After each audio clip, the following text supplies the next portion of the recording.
Time's up, Admiral. Here it comes.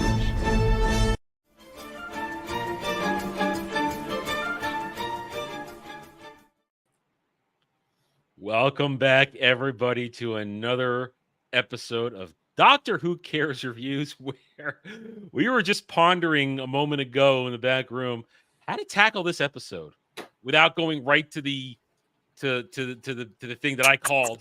I called it last week. Called it. I mean, it wasn't a big danger out on a limb prediction, but I called it. I was upset I was wrong.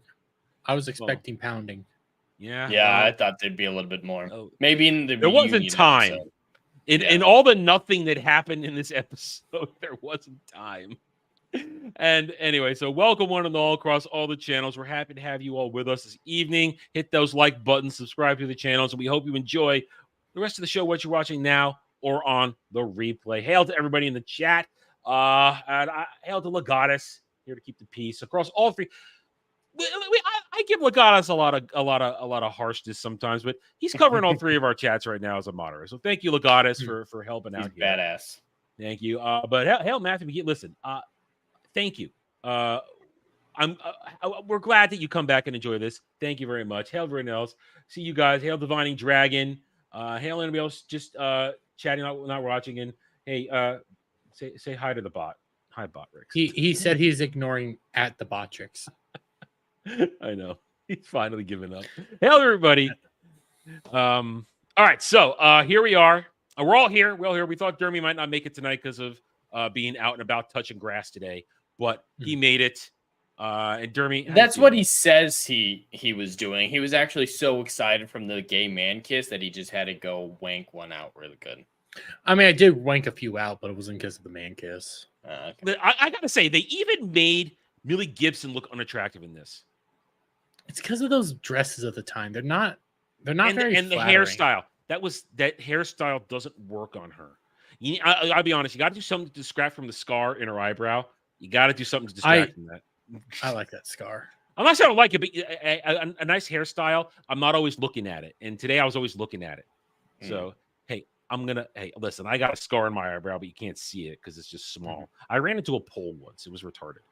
I gave my brother a scar like that by throwing my other brother into him. So that's brother baseness right there. Oh yeah, my siblings were all within 4 years, so they're like a year and 2 years younger than me. But I was always double their size. So yeah, we wrestled on the trampoline. I threw one into that, like straight up, grabbed him by the ankles, swung him Hulk style. That's awesome. See, I didn't have a little brother, so I had to abuse the little brothers of my friends. And one in particular, we used to all sit on his head and fart. Yeah. Hey, there were limitations what we could do, but that was what we could do and get away with. Anyway, that's what we're here to. We're not here to talk. We'd much rather talk about that than this episode. We'd much rather to talk about using kids as weapons. We're delaying it. So, Dermy, how you doing? You feeling okay today? I'm good. I'm fine. I got a new phone. Here's what it is, and man kiss. There's some dumb stuff. Like there's stuff to point out. Like it's stupid. How did this all work? It's a lot of contrivances and just things work out. And things happen. Like it's Bridgerton. I 100% believe that this episode was pitched as gay Bridgerton, and they didn't think about it beyond that. That's all that they're priorities. Jed, I just saw you, so I know you're fine. But your point is, what happens? Why are they even there? So that Millie Gibson Ruby can have Bridgerton Day? Yeah, that seems to be the motivation because she says Bridgerton like 27 times. They really wanted you to know Bridgerton. They're there so she can go to a party and pretend to be nobility, but here's the thing. They're in this party. And first of all, Jeremy, you brought this up. I'm going to go with something Jeremy said to me in the back room before we got started. They're mocking cosplaying in this. I feel like they're mocking cosplaying. I didn't say that. That was Jed.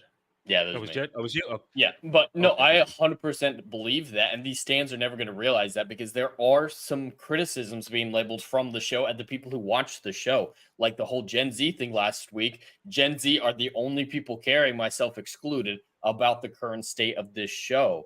And so digging at them and their, attachment to their phones. I know there's the other argument with that, but it's there. And then with this one being like, oh, stupid cosplayers, God, what is wrong with you? And they clearly don't understand what cosplaying is because apparently battle mode, I cosplayed turn on battle mode, one of the dumbest things to happen. And apparently the psychic earpiece also changes how you smell.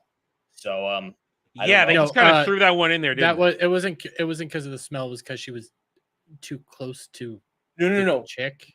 No, it actually says the Duchess specifically said, the psychic device, the cheap psychic earring changed how she smelled. Yes, so they didn't smell they that she was human. specifically said that. Yeah, they said it. None of the rules made sense in this episode. I'm trying to go from point. Drove me crazy. There's a battle mode. And why would the psychic paper say you're hot or I'm hot? It's fucked up in the past. In ways like not like that. Not like this. Well, not I thought he was clearly trained with higher technology. I thought he would see right through the psychic paper. That's what I thought too. I was like, the psychic paper, what are you trying to do? But no, I'm hot. Is this the first time we've seen the psychic paper this season? No. Wait. I thought we saw it in Space Babies.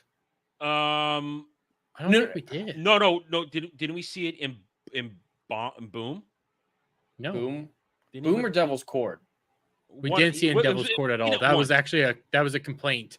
He never pulled out the we complained about that at all. Okay. I think it's been pulled out once. It was either Space Babies or Boom. I definitely remember him using it, but and it didn't work. I'm not sure where. And it didn't work. Wait, no, I think he used it in the Christmas special, and that was it. I'm not counting that. I think that was the only other time he's used the psychic paper. He used it on Ruby's mom in the Christmas special. And on Ruby. Well, yeah, he definitely used it in the Christmas special. Like when he met Ruby, he showed it to her. But I'm pretty sure he did it in the last few episodes too. Well, he wasn't in the past 2 episodes, so as in this season, the actual season. And yes, the Doctor was in this episode. Here's what I find funny, because I make fun of this by saying Ncuti Gatwa is cosplaying the Doctor. Mm-hmm. And here they were cosplaying Bridgerton, but I keep bringing this back up over and over again, and I know I'm broken record on it. The Doctor doesn't need to change his clothes when he goes into anywhere he goes, because of who he is. It doesn't matter. His presence makes him automatically accepted. And having Ncuti Gatwa completely swap clothes and that god awful wig. Why does he have a pompadour? Why do any of the black dudes in this diversity fest? You bring that up. This is an example, like they're saying in the chat. Bridgerton isn't a historically accurate story. And so they're really going to actual Bridgerton and not the real world, because they would have delved into the racism aspect. Bridgerton ignores it, so they have to ignore it. But apparently homophobia is still a thing. Well, homophobia is a thing, but also like another argument, like Bridgerton ignores it, so they have to ignore it. They've ignored it in the past, back during RTD's run when they went to Victorian Italy, or was that London? Victorian London to meet Shakespeare, but it was like they're there, okay, move on. But it wasn't. They weren't lords. They weren't, high aristocracy. I do think it's better to ignore it, because that's just not the type of show this is. But it's funny that they do it in other episodes and they're so racial focused, but because it's Bridgerton. Remember, last week was all about racism. Mm-hmm. And how that was the future. And that's the future where usually it kind of has moved beyond it. But no, here we are.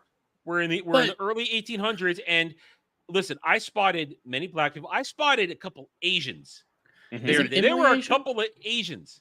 Well, the one chick that Ruby spent most of the episode. There's some Asian in there. There was some Asian in there. And when the Duchess goes out before she gets ganked, one of those ladies is an Asian. A terrible job. Remember, for those who want to know, that's also lady who punched a stormtrooper in Obi-Wan. She was in Game of Thrones. She's been in a lot of stuff. Yep. I did not know that. Yeah, that was Lady Punch Stormtrooper and Obi-Wan. Just punched him right in the head, knocked him out. Go ahead. We're saying lady.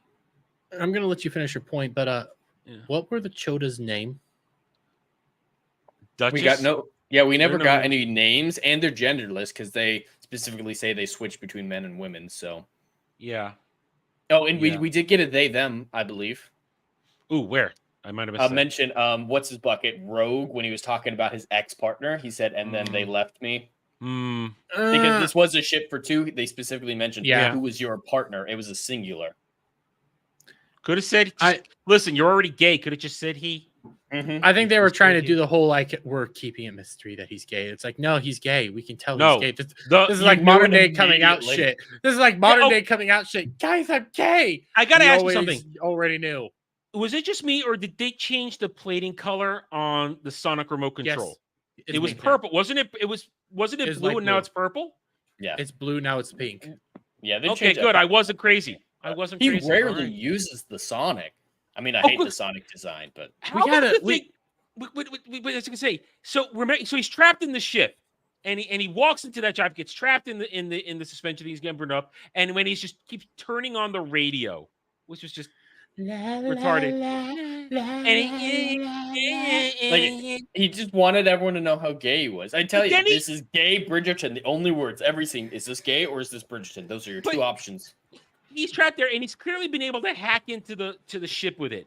He just hands it over to him.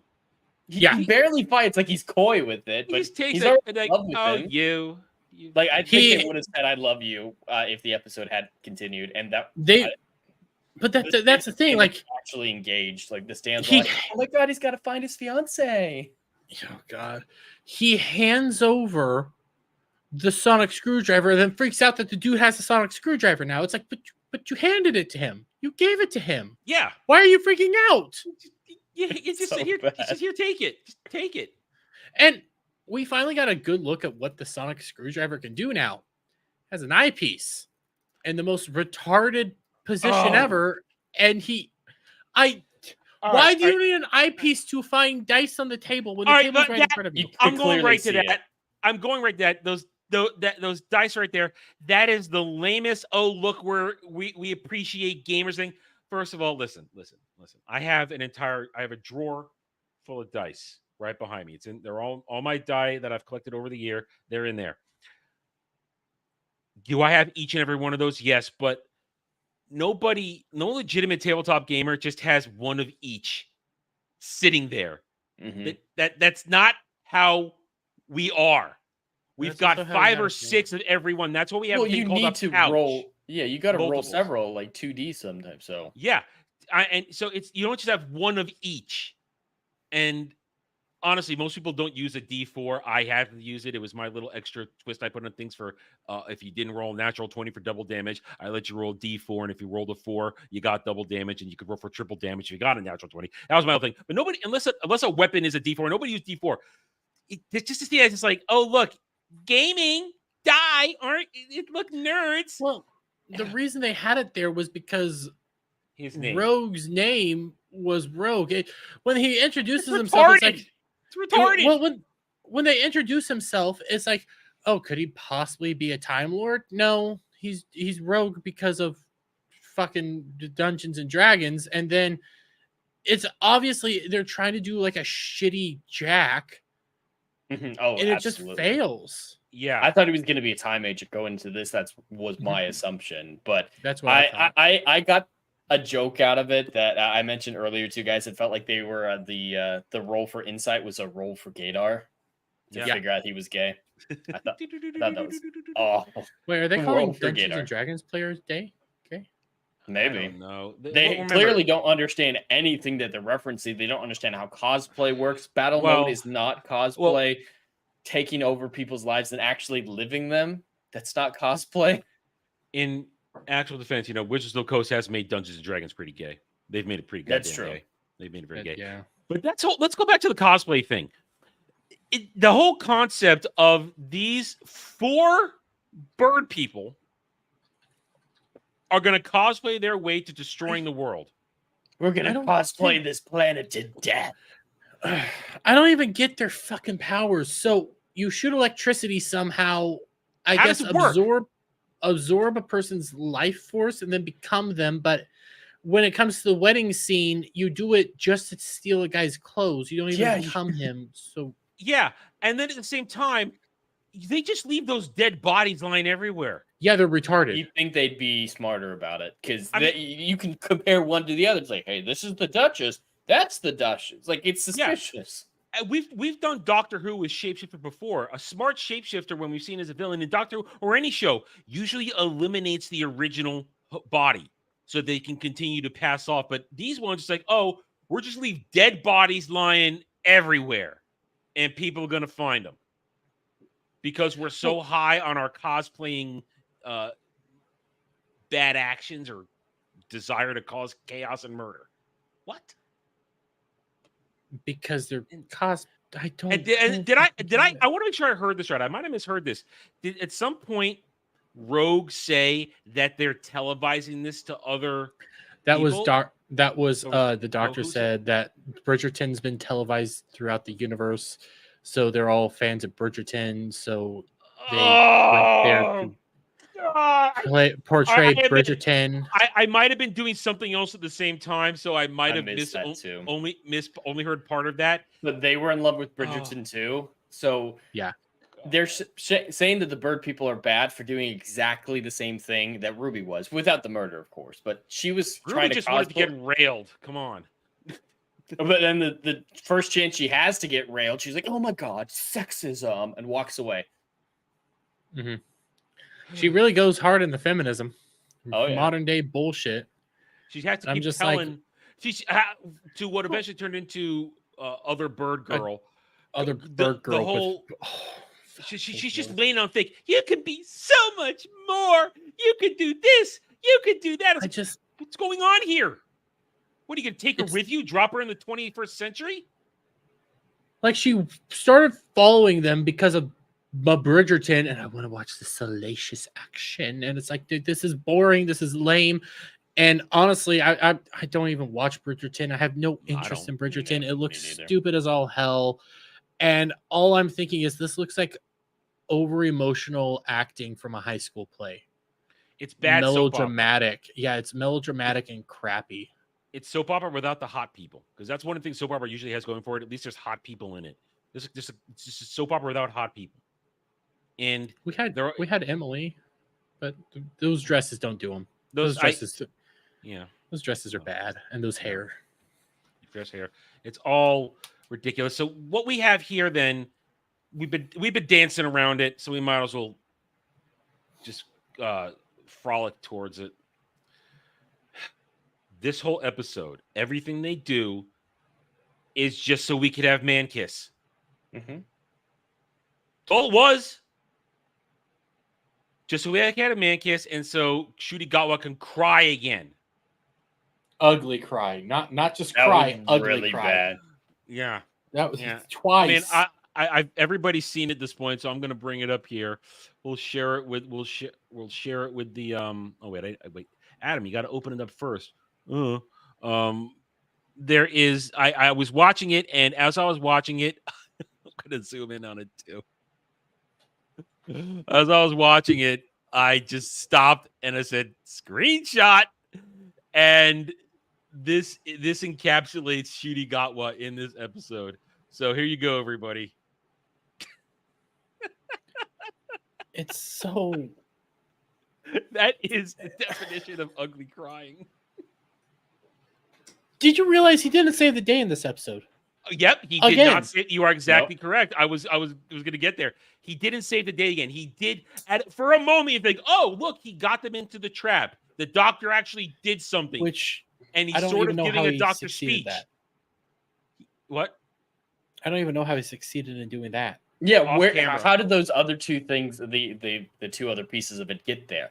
And none of this needed to happen based on the rules that they establish after this, which is wild. Apparently, you can just step on and someone else can step off. That wasn't established, and that looked awful.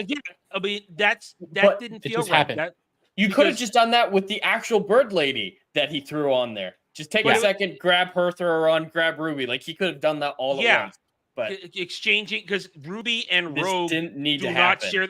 They do not share the same mass. He is bigger than her, so you can't say it was it required. It doesn't. It's not an Indiana Jones thing, but yeah, it locks their feet to the ground. So how do you did he get her out? He just pushed changed her. The rules.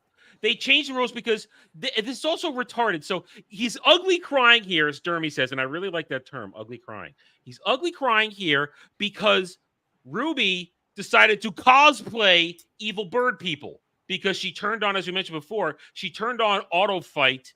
Why did she cosplay as the evil bird people? She accomplished nothing. She didn't know there was going to be a wedding, but she was prepared for the wedding. She didn't go try to find the doctor. She was alone. I mean, like the other bird person showed up, the owl dude who was going to marry her. But like, why did she do any of this? We never found out. Why didn't she battle mode the other dude? Yeah, and so she battle mode him out. She battle mode him and broke her beak. Chick, yeah. Battle mode and broke her beak. And it was not that beak. And that was a horrible. That was hideous. Such bad choreography. I really expect bad. When they teased it at the beginning of the episode, never turn on battle mode. I thought we were going to get super kung fu. I mean, well, they just. Here's where if they took acolyte kung fu and put it in here, it would be horribly believable. Supposedly acolyte where it doesn't work. So just why didn't you do that? Because they're retarded, but they just did it because they also wanted to throw in modern day music in orchestral form. Oh, yeah, you're right. You're right. Which doesn't work. I like modern day. I like orchestral music, even modern day songs and orchestral music. But they use like 3 modern day songs in orchestral form for 18 whatever. They wouldn't know that song. They wouldn't know these beats. They wouldn't do that. You need them to do like Beethoven. You need to have like actual music. There's tons of orchestral period pieces that would have fit each and every single scene. The only time that it works is when it's in the dude's bird ship. But Dermy, that would require research. That's too time. Difficult. Yeah, there's way too. I just realized another thing that the whole trap contradicts. Their whole thing about we have to lock them down all at once. If there's a switch out protocol or just an ad thing, throw someone on while it's charging up and they get locked down too. There was no need to trap them all at once. They have to be standing in the right spot. Yeah. They don't care about rules. The rules are there to fill dialogue. They're padding the runtime. Yeah. So they get. I watched this. I watched this at 2 times speed because I watched it regular last night. Then I watched it at 2 times speed today, and I'm like, this whole episode is 30 minutes long. There's nothing here. It's just padding. It's just filling. You don't need anything. It's padding to get to Dr. Gay Kiss and to have him be useless because right here he is useless. Ruby has gotten herself trapped because, as you just said, she's an idiot. She has no plan.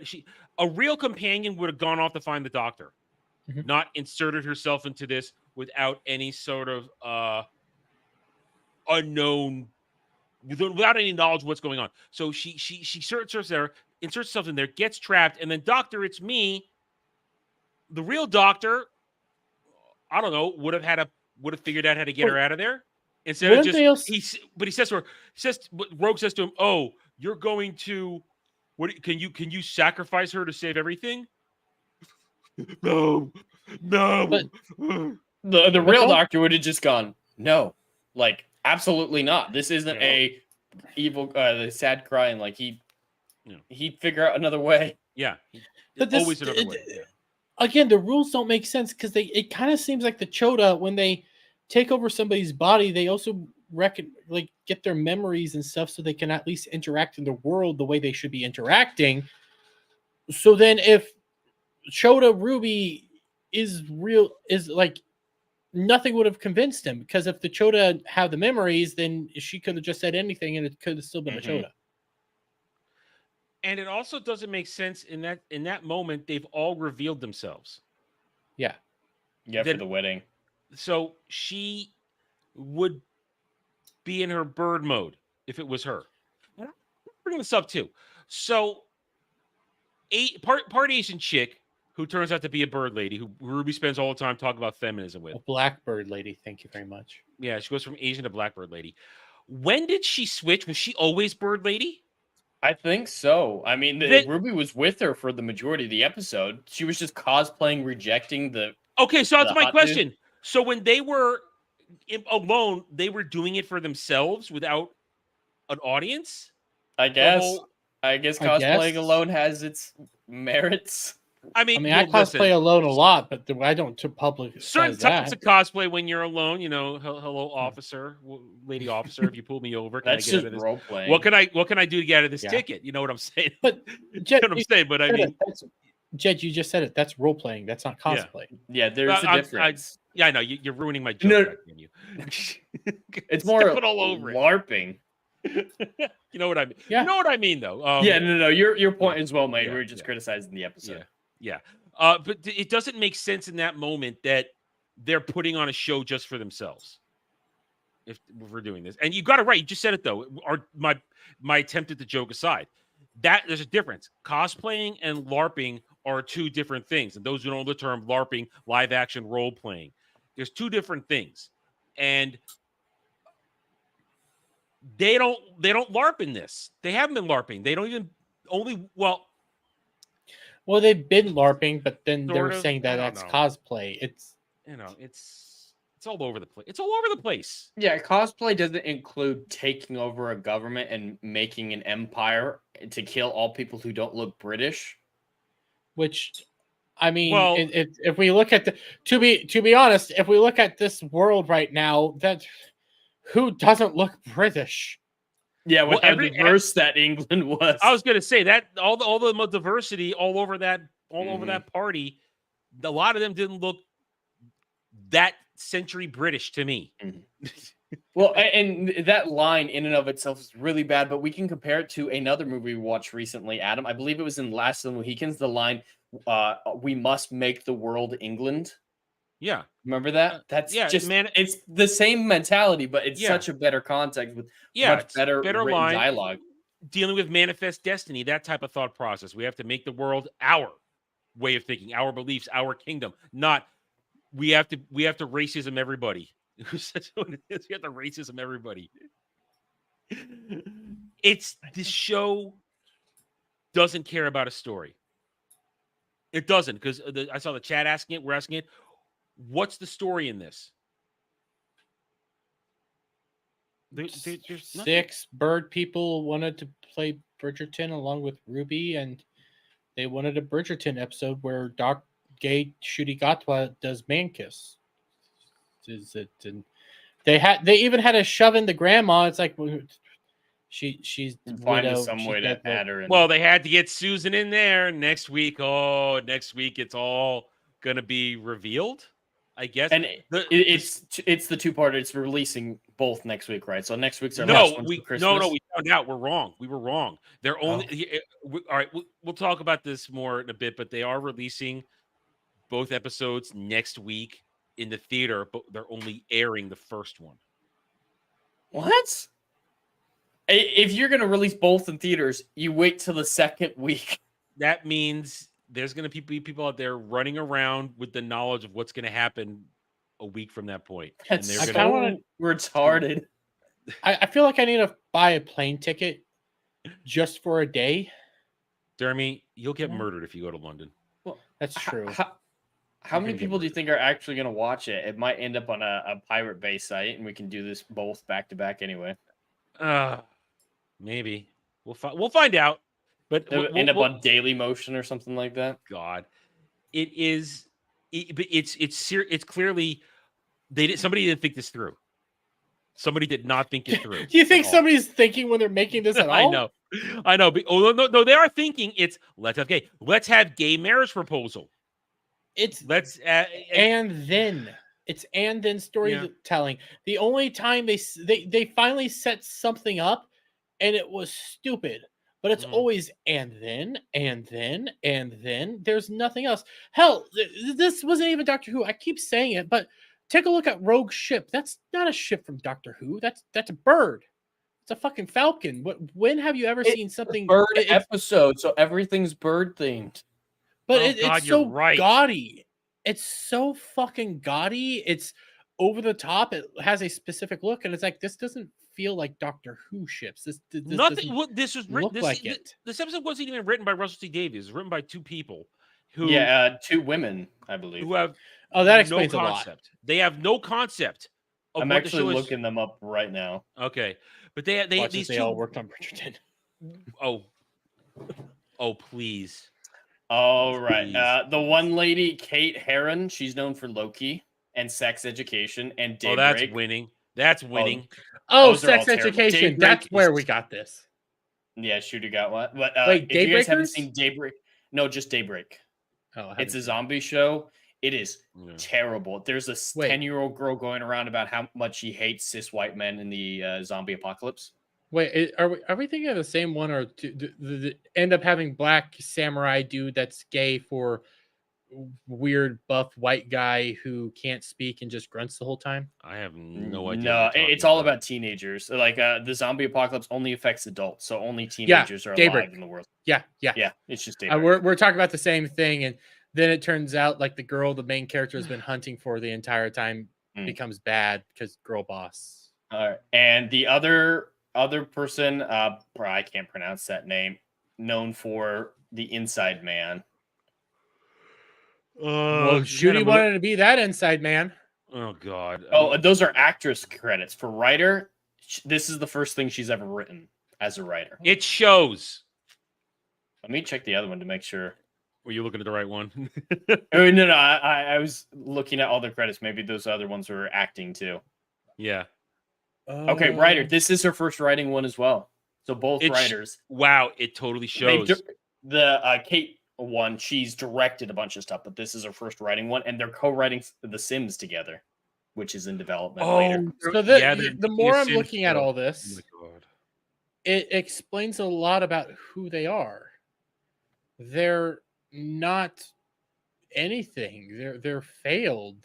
They have a particular style of writing that isn't good. They don't have a style. They've never done it. You're before. looking forward to The Sims? That's going to be super gay. Well, everything we're bringing up here, it's who they are. They're women. They're modern day feminist women creature who think things Bridgerton is awesome. Yeah. This explains everything. These are people who have no foundation in writing. They have no foundation in accurate storytelling, which is why they're perfectly happy to make diversity Bridgerton real. Because you said the point. Shooty got was yelling, the whole world loves Bridgerton, so they want to come experience it, or the universe loves Bridgerton, a universe which still hasn't been fixed from whatever the hell the flux. So they're all coming here to look at it. And the doctor said he would take Rogue to Gallifrey. According to the Jodie Whittaker era, Gallifrey is an empty husk. All Time Lords are dead. It's still there. So maybe he can just go see the dead bodies or what's left of them that were made into Cybermen. Do you guys remember apparently, that? No. Yeah. Apparently, they've worked on other shows together before. They've worked on a show called Smear as a writer. Okay. Yeah. IMDb just said one upcoming writing, and then run run toward them. Well, one upcoming, which is Sam, and then 9 previous on Kate and 4 on the other lady. Yeah, that didn't come up for me. It's weird. So it's still worthless. We've never heard of these things. These are things that clearly have no sort of standing in entertainment. These are people who don't know how to create a story, because there is no story in this except man kiss and gay marriage. One of them, both Daybreak and Sex Education, that explains a lot here. Daybreak was as Jed said, it was a horrific modern day bullshit show filled with identity politics. Sex Education, Shooty comes from Sex Education. That's his claim to fame before this. I hate that Asa Butterfield's in that show. I really like him. It's just they wanted to fap to Bridgerton. That's all it is. Yep. They have no sci-fi writing. Dude, I'm not even counting fucking Loki as sci-fi writing because that's a failed show. It's MCU. They have no reason to be here to write this. It was just my Bridgerton, my modern day storytelling, my Man Kiss, and moving on. Which Man Kiss wasn't even groundbreaking, revolutionary. Guess what? Back in fucking Dr. Karen days, because I keep forgetting her goddamn name, she fucking kissed Yasmin at the end. No, sort of. And how many times has Captain Jack kissed a guy in Doctor Who? Well, Captain Jack kissed the Doctor. Yeah. I mean, it wasn't romantic or anything. Yeah, it wasn't sexual. Yeah, The Doctor and that's Captain Jack for the fun of it. This is not like groundbreaking, revolutionary storytelling. This is sexual, though. This is meant to be the Doctor has met his new soulmate, and he wants him. He keeps his ring. He puts it on his pinky finger. I'm surprised he didn't put it on his ring finger to actually be engaged. I knew he wasn't going to do it because it wasn't going to fit. It was too small. I thought that's no way that I knew he was going to put it on his pinky just because it was a small ring. It was not going to fit his ring finger. Even though he fell in love in an hour. They were ready because fucking Rogue can't act. He can't act in the show itself, but he is a very good actor, though. I don't know who he is, so I have no idea. I mainly know him from Mindhunters. Mindhunters is incredible. He's the star of that. I highly recommend that to people. Okay, I'll check it out. But like in this particular, Rogue says that he can't act. He doesn't know how to cosplay. He doesn't know how to do anything. So when he's getting down on one knee to propose, that's his true feelings there. Yeah, that was a real and then proposal. how Shooty responds was real. Those were not acting moments. Those were real moments, and they just kind of brushed by it. Yeah, that was. And they fell in love at a party, and then wanted to get married at a party because and that's all they wanted. All Shooty wanted to do was be inside me. Wait, fuck. Okay, at 36 minutes, I'm gonna come back for that. Definitely have to clip that out. Yeah, I'm going to. Listen. I've been let a few go over the past few weeks, different shows. That is. I fucked that one up. Yep. There you go. Guess what's going to end up in the ball? I was trying to redo a fucking. Guess what's going in the Ballbusters chat room when we're done here? Guess what? We'll probably. You know what? If we're in Pride Month on Ballbusters, I'll throw that shit on the fucking. Oh, intro. I'm gonna clip it when we're done here. I'm gonna do it right away. I got time before we got to start Saturday. I got time, so I'm gonna do it right away before I forget. But in all serious respect to this whole thing is structured so that it is Pride. It's all about Pride bullshit. This episode was specifically set up to air at this moment. Am I wrong? No, I'm not wrong. No, we thought you guys were saying last week's episode was gay. I mean, this is gay. This is gay. Last week's was gay and lame. Yeah. This is full on. Look at us. Look at man kiss. Look at man on man proposal. Look at undying man love. And there you go. Look at they them birds who could swap genders. Look at it. It's all there. It's all there. Because that's all they freaking care about. We are going into episode 7 next week. Have we done anything to build up? And I saw somebody mention in the chat earlier. Have we done anything to build up the villain of the season, the overarching villain story? Anything? Susan's been in every episode. That's that doesn't get on. I know. Well, to Adam's point, in the past, and particularly RTD's run, they've built up to something. They've had little things laid all over the place that builds up to an ultimate reveal.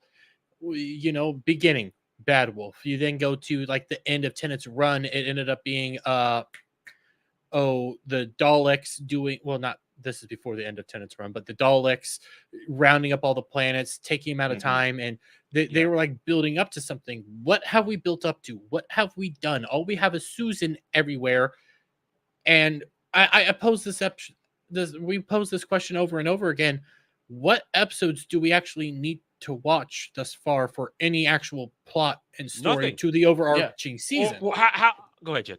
Oh, I'm just going to say, all these episodes, it feels like we could watch in any order, too. Like, some Doctor Who episodes in the past could be anywhere in the season, but there was a sense of continuation, a sense of character development. After midnight, you saw a physical change in him for a few episodes, just in his mannerisms, because of how much that affected him.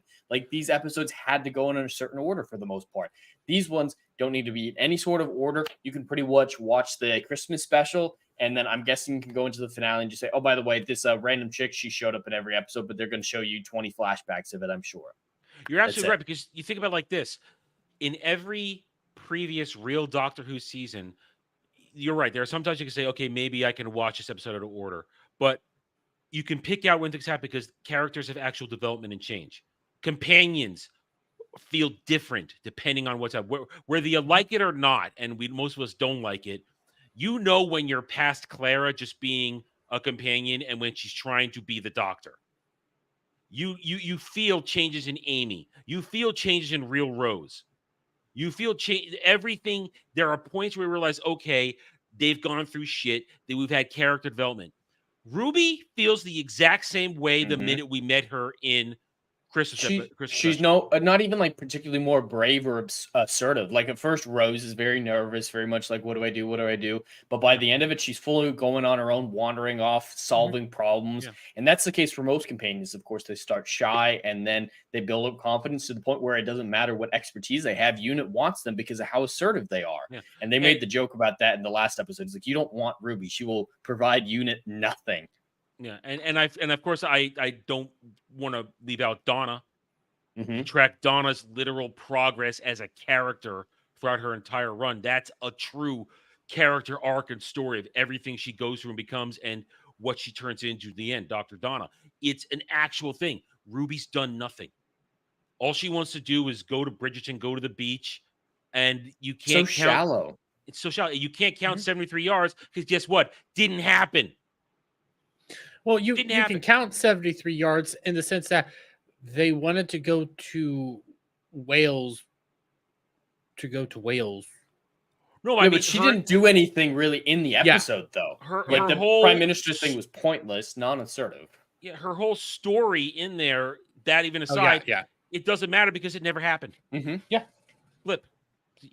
They erased it. And another thing that sets her apart from the previous episodes is every companion's, at least introduction, or at least when they become the companion, they prove themselves to the Doctor by making a decision or doing something. Like, he realized, all right, this person is worthy to be in the TARDIS. There is something special about them. The only thing with her is it snows when she gets sad. Like in the Christmas special, she didn't really do shit in that. It's not like she helped, like Martha helping to save people, figuring things out, solving the problem in the end on her own, bringing the Doctor back, at least saving the Doctor's life. That's pretty big. Yeah. And here's what I was thinking of today when they hit the moment of, can you sacrifice her? First of all, I feel no connection between Ncuti Gatwa and Millie Gibson as Doctor and Ruby. Nothing. I feel nothing. Friend. She's my best friend. When I was watching this, my mind was flinging through episodes, and it stopped on the Matt Smith episode where he and Rory and Amy go to that planet where the girl who waited, where she gets trapped. Yeah, the girl who waited. That's a title. Okay, I don't know titles. I'm terrible at titles. Yeah, and I think that is hardcore Doctor dealing with a crisis with his companion, where it is still her, but it's a her that shouldn't be. And if they do something, they can go back and fix it. But that's just where my mind jumped watching this, and how the Doctor made a hard decision to sacrifice a version of someone he loved. He loved Amy. You know, he doesn't there's nothing with Ruby, though. Sorry, but there's nothing with Ruby. There's nothing. No, Miss J actually brings it up. Rogue is a better character than Ruby. There's more interest in Rogue. He did more this episode. Yeah, she did. True.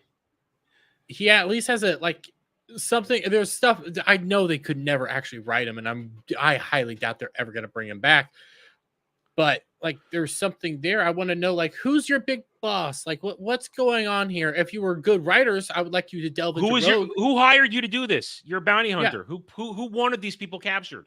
Well, that could have been a connection to something. It is a connection. Where when they first got onto his ship, he said, ever since we got the new boss, that has been something set up too, with right. He Who Waits or whatever. That's I believe that's a setup to He Who Waits or whatever. Well, it's pretty bad because it's very bad. I remember that line now, and all I thought was, oh, are they setting up something? But my mind would not go to He Who Waits. I didn't go there either. I was like, was it a rumor, or was it confirmed that they were going to be going up against bounty hunters at one point? There was a bounty hunter that was supposed to be a big bad that was played by a trans actor, or a them actor? I don't know anything about that. I don't remember. It's been a while since I saw that. I thought that was a promotional material for something. It was not the fact that they never did anything with them. The fact that they're emphasizing so hard the he parts of he who, like, for them, pronouns is a big deal, and sexism and whatnot. I bet you it's gonna be the Susan chick, the one who spread throughout time, and it's sexism that they assume the big bad was going to be a he, or the person in charge was he, and everyone just assumes Susan's a he or underlings. I do honestly want to know what's going on here, just because I want to know what stupid plot they come up with surrounding her. Well, I'm curious. I am actually curious. I just want to know how stupid it's going to be. If you watch the preview for next week's episode, it looks like they're bringing in well, they have Unit coming in, but like they show a glimpse of some sort of creature thing of her, a version of her. Yeah, it looks like a Borg. That's what I thought too. Let's remember. Go finish your thought. Oh, that was it. I immediately thought of the Borg as well. I saw it in there in the blip. I just thought, oh look, that's a weird version. But we got so many things. Talk about this and talk about next week's episode. First with her. If he's so concerned about her, how come he hasn't mentioned yet that he's concerned he's seeing the same person everywhere? That's the first time. That is they mentioned it even in the last episode. They mentioned it like once. They mentioned 73 yards. Yeah, in 73 yards. Ruby noticed it when they met. It's like, hey, you're kind of familiar. And then in Dot and Bubble, when they saw the picture of racist lady's mom, it's like, hey, she looks really familiar. Yeah, we keep seeing her. Like the Dr. Ruby on the screen did mention guess you're right. each other. I guess you're right. But they haven't really dwelled on it to make it a thing. I would be concerned. All right. I would actually put some brain power into it. Especially if I get that he's Doctor's clone. But if you're seeing the same thing over and over and over again across time and space, you would start going like, what the fuck's going on here? Because like we said it last week, bad wolf's enough. You could like, okay, bad wolf, whatever. But then when it starts coming together, you realize what's going on there. Planets disappearing. That's weird. What the heck? By the end of it, it's like, oh my God, that's what's going on here. They were all being taken at a certain point in time. This is like woman across all eras, Clara across all eras. We're not. They haven't set up any sort of framework for this. There's no breadcrumbs. There's nothing. There's just look at the same lady. We heard he who waits in the beginning. We heard she's connected to the old god. Ruby's connected to the old gods from freaking trans beastie dude, and that's all we got. And I still think she might be the daughter of the Harbinger. I don't know. The little boy from Devil's Cord.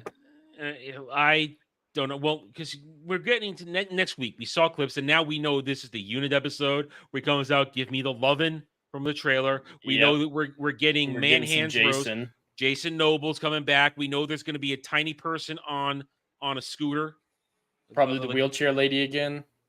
She might even be in there. She's going to be traveling in the TARDIS for one point, because remember, Shooties has the ramp. Yeah. So, how did you like it? One point, I loved it where he said, "Why is the TARDIS making noise? It doesn't like bounty hunters." Yeah, the moral void. It's reacting to the moral void. Then why did it never freak out when it had Jack in there for the first couple of times? Well, that's because that was the real TARDIS. It's the copy. Remember. This isn't the real TARDIS. It's just this weird thing that got created when a hammer hit the actual TARDIS. But so we got next week is now supposed to be the beginning of the end of the season, the 2-part finale. And I'm not going to lie. I'm curious from a rubbernecking perspective. I want to see this train wreck up close. Yeah, we all like train wrecks. We want to know how this shit. I want to know what their conclusion is, because it's like, what is it? Just tell me already. Give me my hint so we can know the retardation, like you said. I just want to know how bad. It's basically I want to know how bad it is, and that's it. I'm not interested because I'm having a good time. I'm placing money that they're going to introduce a new species of aliens that are Cybermen but humans, and they're the Borg. Yeah, because they have no original ideas, so wouldn't surprise me. They don't. Okay, so is he going to cry again next episode? Absolutely. It's going to snow and he's going to cry. Because except for 73 yards, he's cried in every episode. Every episode that has I'm counting him. Chris special. Every episode that has him, he has cried. I think didn't he even cry when he was regenerated? Probably. Well, we all cried because they were docking with each other as they did it. So let's just take stock. We're coming on to the finale here. Finale game is in play. The Doctor, and I'll use that tentatively just because I want to be able to make my statement. The Doctor and we'll go all the way to Chris special in 7 episodes now. We include Chris special. Has saved nobody. Not really. He's murdered people. Goblins. He's murdered goblins. Has saved nobody. Has murdered. Has killed willingly, gleefully. Has given 0 doctor speeches. It hasn't had a moment of, wow, you just grabbed a hold of the doctor mantle and made it yours. Has cried every episode he's been in, because we don't count 73 yards, because he wasn't in it. That's a cameo. That's a cameo. And basically requires saving from other people. Hasn't put together a single plan that's worked. Has dubious belief system. He changes his belief systems on things constantly. Because early in this episode is, we're not going to kill. Oh, no, I'm ready to kill. I'm ready to kill. I'm ready to let them suffer. Or suffer. Maybe that's not kill, but it's still the same mentality. Ready to let them suffer. It's not as though he's Dr. Victorious who's seen enough and is ready to be a god. That's seen nothing. Yeah. Dr. Victorious, Tennant, he earned that moment. He had freaking earned that moment of, you know what? I'm not playing by your rules anymore. I am the last man standing. This guy, I'm going to say some bad words. I'm pulling up short. Chudigatwa has done nothing, earned nothing. He hasn't faced a real threat. What can we name a threat that he's faced and conquered? Oh, and conquered. 7 episodes. Conquered. I was going to say racism, but no. Homophobia. No. Honestly, I think homophobia is the correct thing because, I mean, they did the gay here and then they didn't care. Okay. So he conquered homophobia. Yeah. Since when is that a Doctor Who villain? Since when was racism like black-white racism, not like alien species and space? That's from the Jodie's era. Yeah. Wait, no, I know something else he saved. The Boogie Monster. Oh, that's right. He did save the Boogie Monster. Which still doesn't make sense because it was a horrible creature that was wanted to kill. It had and no it redemption wasn't arc. Actually alive. It was being animated by the ship's storybook protocols. Yeah. It has no awareness. It's not self-aware. It's just snot. They'll eat you. Yeah. He 100% killed all those kids. They have no way to slow down. They're just going to crash into a planet. He also that's on record for him. Like he murdered goblins. Like he didn't even try to do anything with the goblins. He killed those goblins in graphic fashion. He pulled that Goblin King onto that church steeple. Well, no, tower, whatever. Yeah, he killed it. The point. Yeah, he killed it. So I ask these questions. What has he done in 7 episodes? Been gay. Yep. Danced. That's it. He's been gay. He's kissed a man. He's shown thirst for other men. He's talked like a high school girl to Millie Gibson Ruby Sunday. And he likes to play dress up all the time. Not even cosplay, dress up. That's not what he does. Isn't cosplay. It's dress up. So that he can feel empowered. I don't know why. It makes no sense. It breaks all the Doctor Who rainbows. So here we are. 2 episodes to go. They're going to try and play off like some big story's been being told for 7 episodes. Again, the only episodes you need is Christmas special, Devil's Cord. You don't even need space babies. No. You don't even need space babies. Like Devil's Cord does it for you. It tells you like, hey, there's something here. All Space Babies does is snow. So there. And Devil's Cord does snow as well. So we've accomplished nothing in roughly 7-8 hours, give or take a few minutes of television. Nothing's been accomplished. No groundwork has been set for a story. And here we are at the end of it, and we're supposed to buy into whatever they're going to sell next week. Nope. Well, because they're bringing back old companions yet again, because you liked them before. This is the episode where he rides bitch on the scooter. He's gonna be riding bitch behind that's apt for him. Is that Mel? Mel, yeah, behind Mel on the scooter.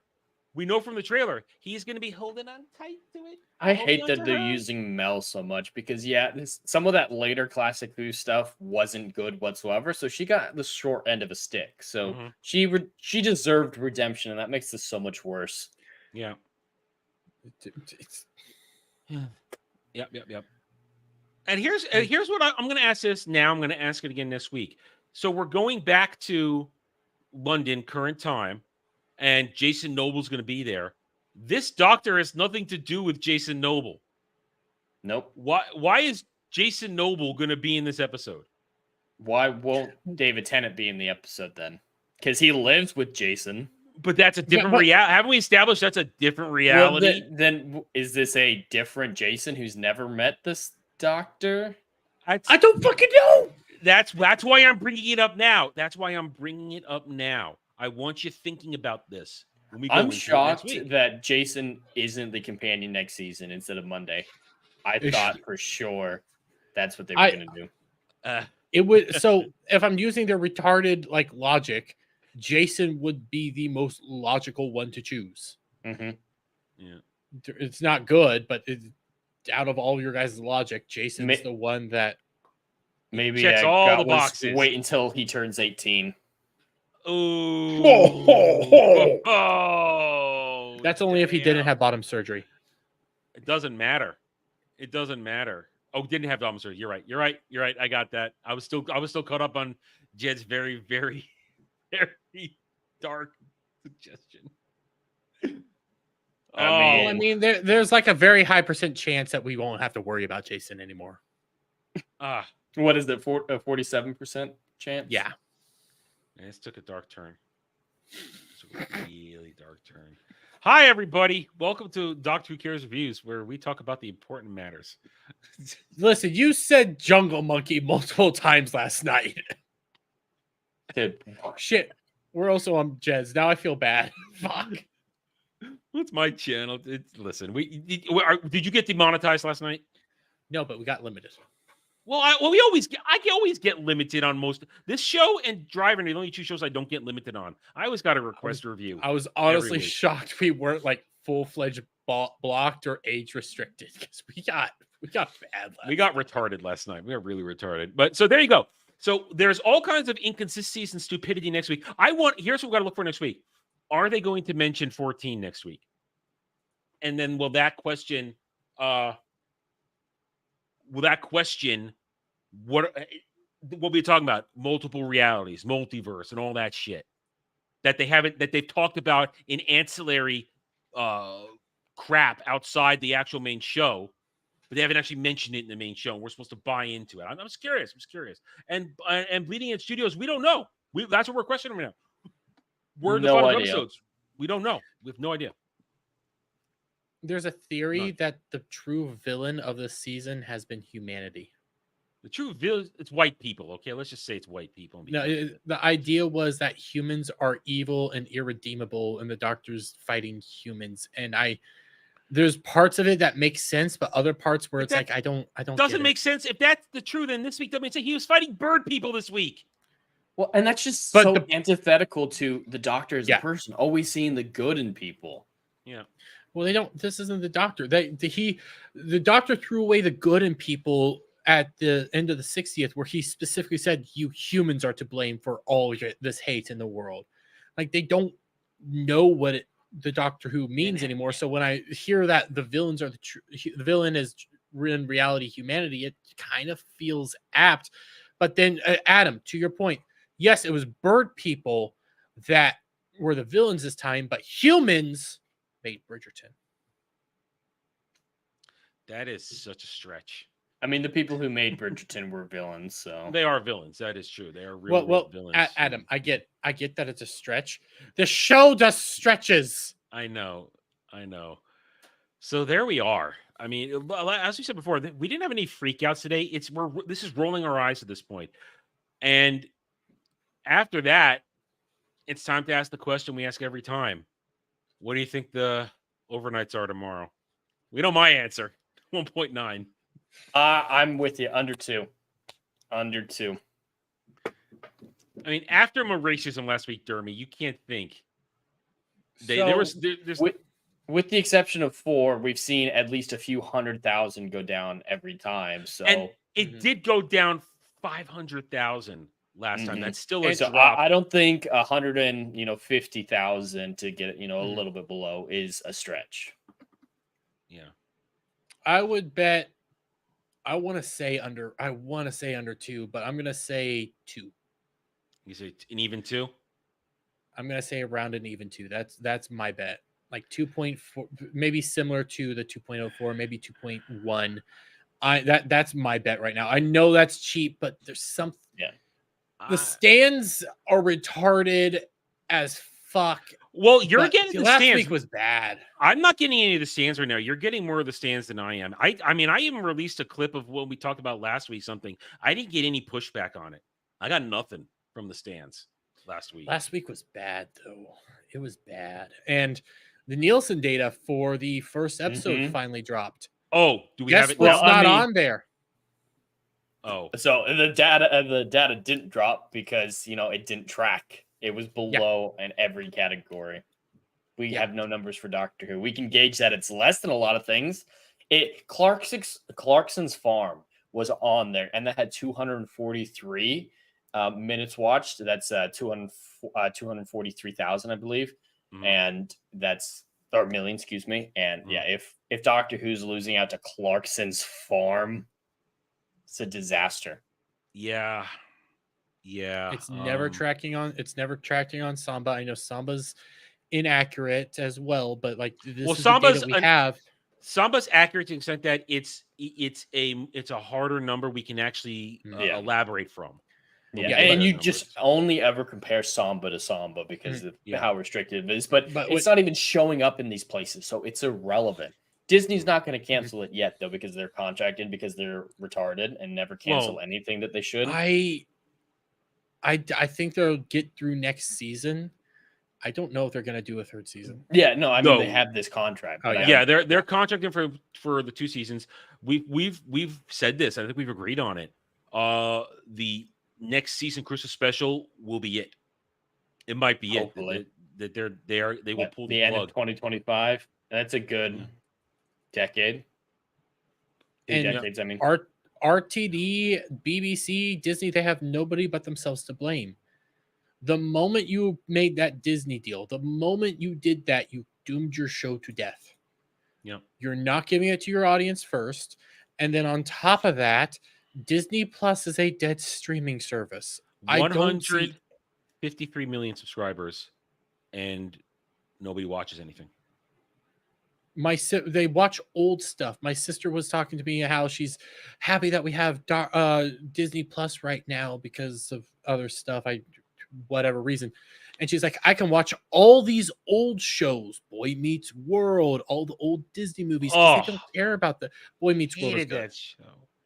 I grew up. I watched it when it started, and I watched it until they went to college. And it was like, I'm always bored at this point. I don't even know what this is that we're talking about. It's good. You're fine. It's a good show. All I gotta know is one of the chicks went on to do porn eventually.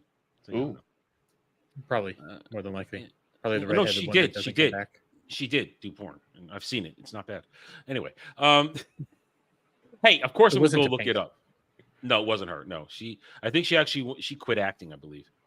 Smart move. She quit acting for a while, then she came back and did Girl Meets World. And that flopped hard. It did because people didn't want to reboot. I would say Girl Meets World was actually pretty good. Well, it flopped hard. If you liked Boy Meets World, you would like Girl Meets World. But Girl Meets World was a cheap cash grab, but it did have heart. It knew what it wanted to be, and it worked. It was a revival that nobody asked for, is what it was. Yeah, that's ultimately what it was. A revival nobody asked for, but they did put like effort into it. But it was a whole lot of memba. Yeah, it's a lot of memba berries. Yeah, and they didn't bring back the chick who went and did porn. They didn't bring her back. But all right, so there we go. Another week down, 2 to go, and once again, inexplicably, they are airing the final 2 episodes in the theaters in the UK next Friday, but only airing 1 episode. Do you guys think that'll hurt the overnights, especially the next week's overnights, because people will know what the final episode's like? The word of mouth will be out there. I don't know, because I think it's a limited. I think it's a limited viewing. I don't. That's the thing. Is it invite only or something? No. I think it means limited viewing. Like people aren't watching it. People don't care. Well, I don't just mean that, but like it's in like select theaters. It's not all across. Oh, I don't know. I don't know. I don't know how that system.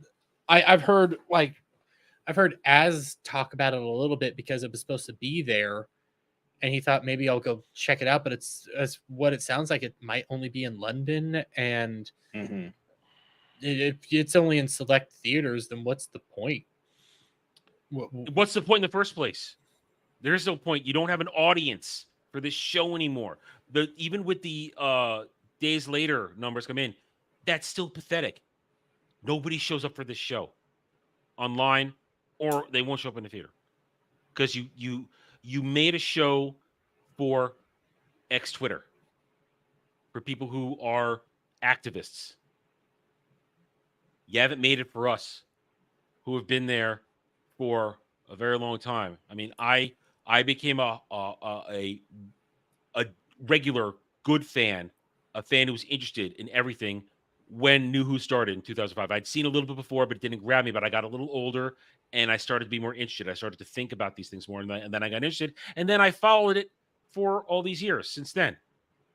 But now you've lost me. I'm here to make fun of it. We're not here to enjoy this. We're here to mock it. We're here to bring entertainment to our chats so that they can kind of, get a little therapy along with us to deal with the fact that they've gone ahead and destroyed something that had been glorious for decades. They don't know how to write anymore. They don't.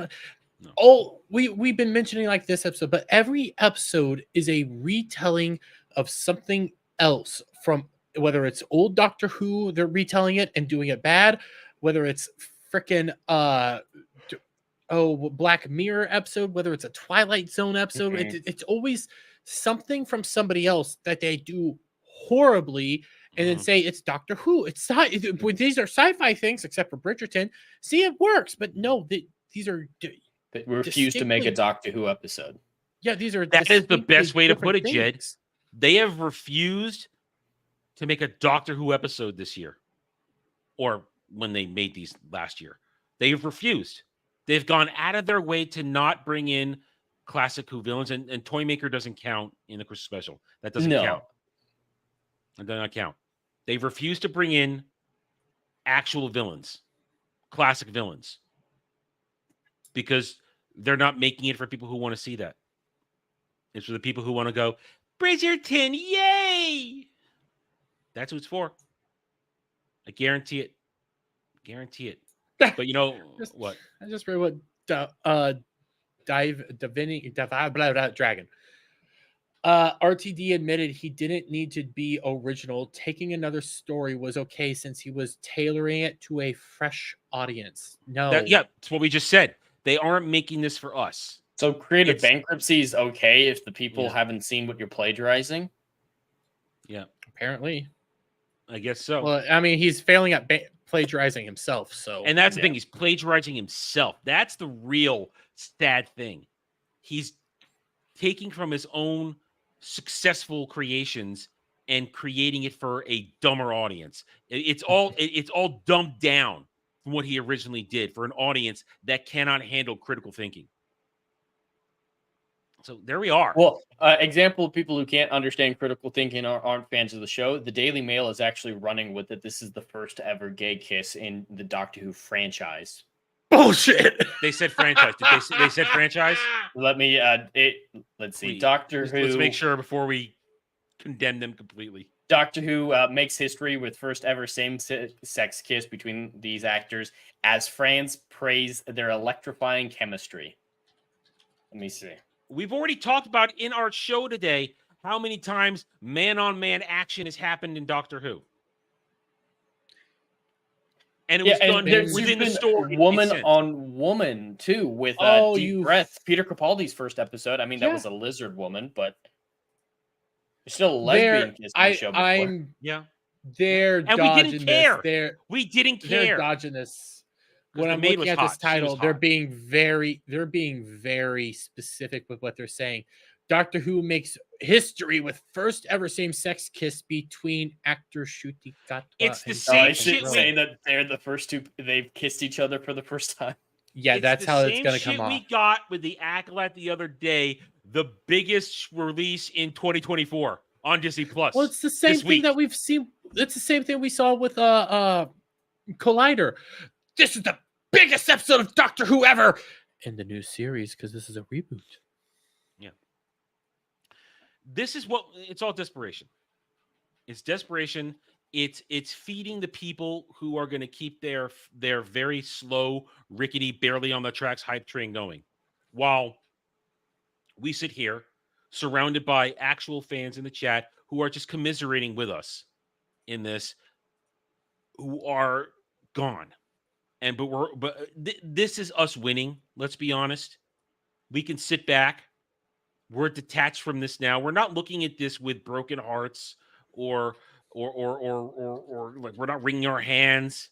We're detached. We are simply commenting on what we're seeing. And it just happens to be man kissing today. They're like the man kissing. The man kissing part is like they're praising it, but it's like, okay. Yeah.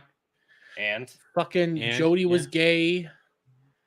I'm pretty sure we've had Jack, who's like a fan favorite character. Nobody gives a shit. Who wasn't just gay. He was called omnisexual, as in he would screw anything. Alien, human, left, right, as long as they slowly place to put it. Turned him just gay. Eventually. Yeah, and Torchwood. Yeah, it's just you're just gay. I mean, that was the funny thing. Captain Jack would do anything. It didn't matter. Now, his romance storyline in Torchwood was bad. There were parts of Torchwood I liked, but the female Cyberman and Jack's love story weren't ones. So there we go.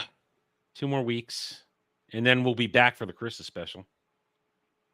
Can't wait for that, because that's when we'll probably get Monday and Sunday, Monday. God damn, that's at least we're gonna have This Is Mordor Country between now and then. Oh. Wow. Yeah, that's actually, you know what? That's going to take us almost to it, I guess. It'll take us almost there. 2 months.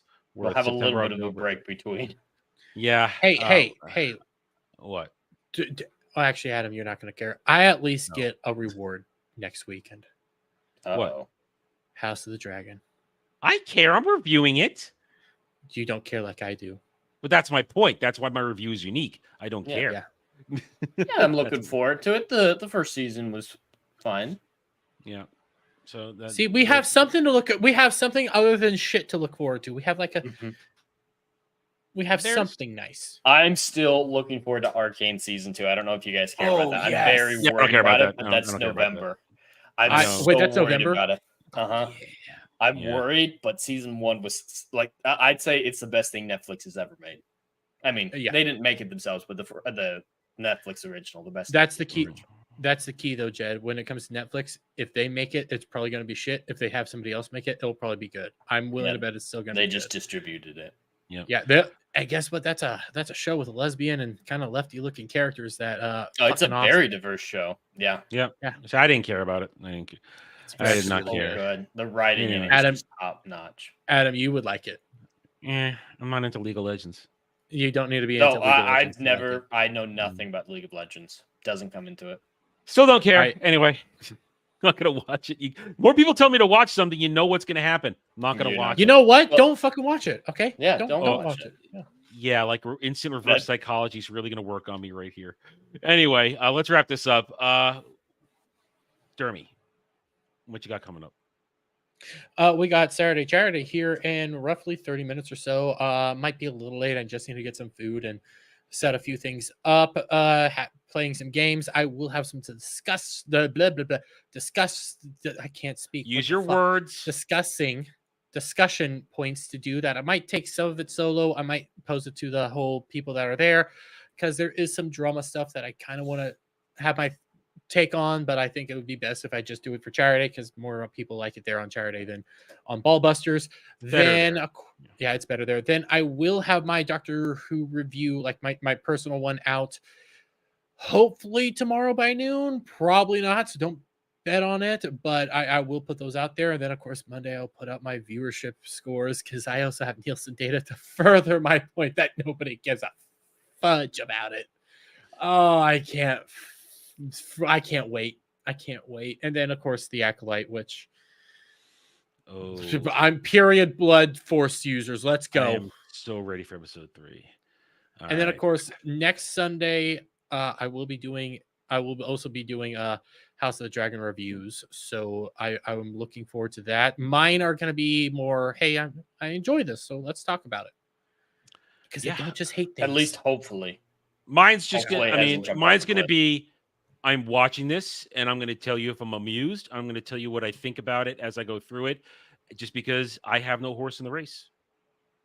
I'm not rooting for it to be bad or good. I'm just going to see how I feel as I watch it. So that should be an interesting point of view. I call it my non-fan review, because I'm not a fan of George or Martin, anything he does. I'm not really a fan.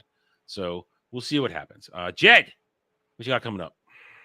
Just regularly scheduled videos and live streams. You can find me YouTube and Kick at Hollywood Scholar. There's a few streams I collaborate with Adam on that I'm sure he'll talk about in a moment here. Yeah, all right. Rest of the night, I'll be on Saturday. Some point, I'll be in there when Jeremy brings it to the group. I'll be playing Final Fantasy 14 tonight. It's what I'm doing just to relax right now. Tomorrow is Sunday. Jen and I and others will be on Roundtable, 2 p.m. Eastern, where we will talk Acolyte. And if you haven't seen my Acolyte review for episodes 1 and 2, it's on my channel. Go check it out. I think you'll enjoy my version of taking down Disney Star Wars. It's always fun for me to do that. Then next week, Mondays, 10 p.m. Eastern, where myself and this man right here will probably have some commiseration of our own for a little game called Dragon Age. Talk about that probably. Then let's see, rest of the week, as Jeremy said, Acolyte drops Tuesday night. Expect my review of episode 3 some point Wednesday afternoon. Then end of the week, I'll be on Ballbusters. And Jed, what are we watching for drive-in next week? Well, to celebrate Pride Month partially, and partially just to break everyone's brains involved, I'm very much looking forward to this film because Adam hasn't seen it, hasn't even heard of it. But we will be watching the 2015 Ethan Hawke film, Predestination. It is a wild ride. It is not going to be, we're praising the movie, just talking about how good it is, and it's not going to be us fighting about it. It is legitimately the strangest, wackiest mind fuck of a movie I've ever seen. It makes Nolan seem like Sesame Street. It is wild. I have a feeling I'm going to be angry. Oh yeah, no, you absolutely will be, especially when you find out where the baby came from. That's all I'm going to say. Oh, yay. Oh God, I don't know what to say to that. I don't. Anyway, and then we'll be right back here after Drive-In for another episode of Doctor Who Cares Reviews. I want to thank everybody across all 3 chats. We love you all. Thank you for the support. Thank you for making us feel as though we are actually doing something for you with this. We are watching for this for you. We're talking to you about it. We're helping all of us deal with this stuff, and we thank each and every one of you. Hit that like button, subscribe to all the channels, and we'll see you guys next week. Until then, take it easy, everybody.